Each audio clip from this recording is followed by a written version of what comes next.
시간은 사상구 교복동 부산 성경 침례교구에서 보내드립니다. 말씀의 조도희 목사입니다. 오늘 하나님의 말씀은 한글 킹제임스 성경 창세기 2장 7절입니다. 주 하나님께서 땅의 흙으로 사람을 지으시고 그의 콧구멍에다 생명의 호흡을 불어넣으시니 사람이 살아있는 혼이 되었더라. 사람은 인간의 기원을 찾고자 노력합니다.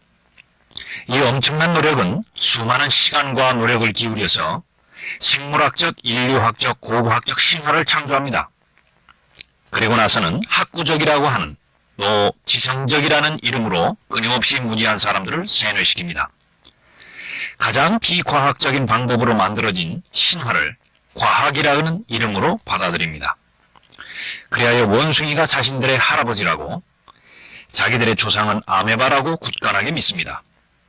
이를 가리켜 디모데전서 6장 20절에서는 거짓되이 일컬어지는 과학의 반론이라고 말합니다.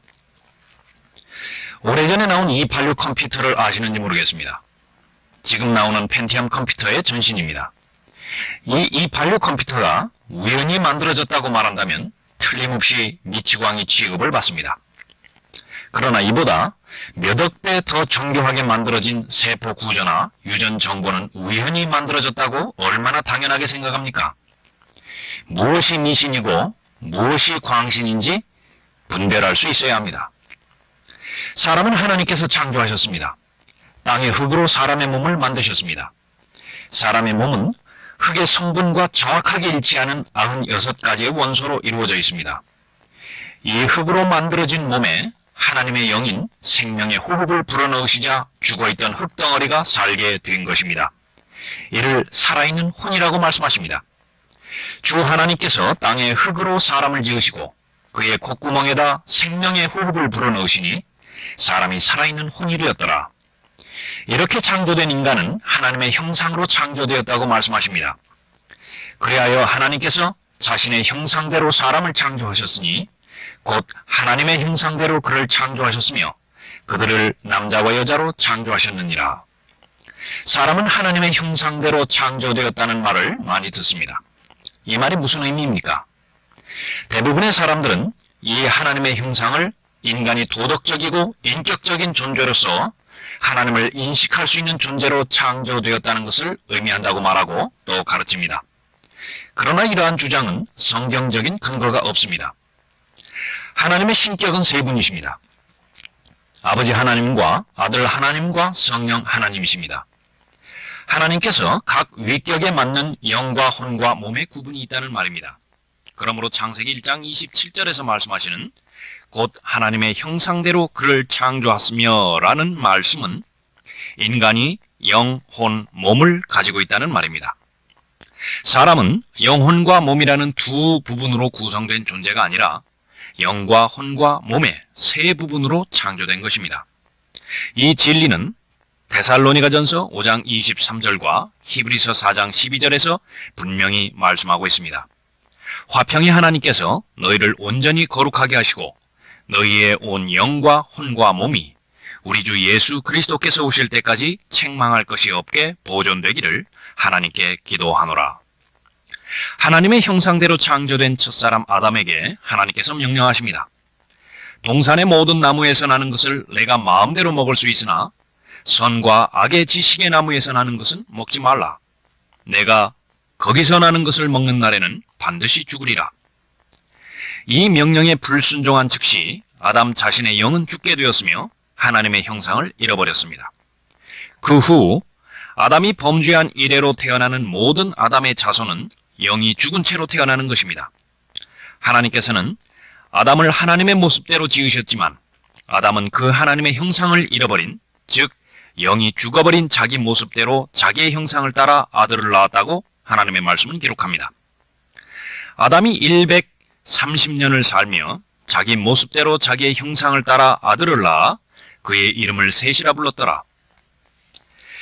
사람이 죽으면 몸은 흙으로 돌아가고 영은 그것을 주셨던 하나님께로 돌아갑니다.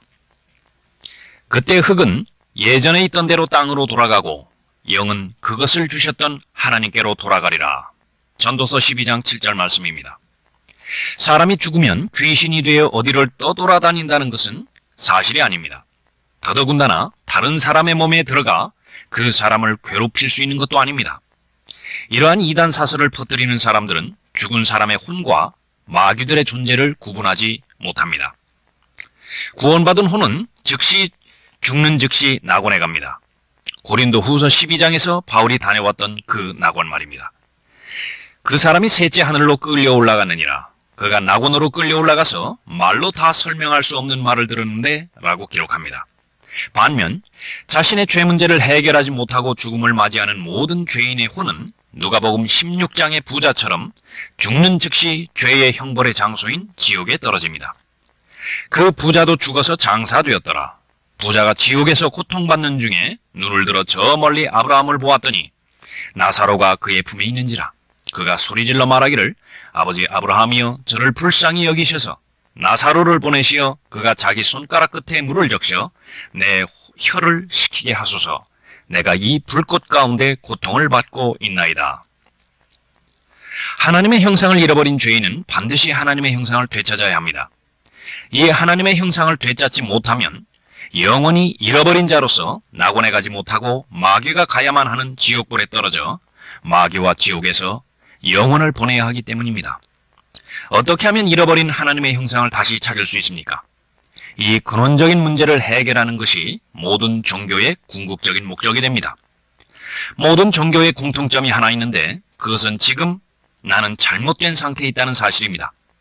이 잘못된 나를 어떻게 온전한 상태로 만들 것인가 하는 것이 종교가 추구하는 과제입니다.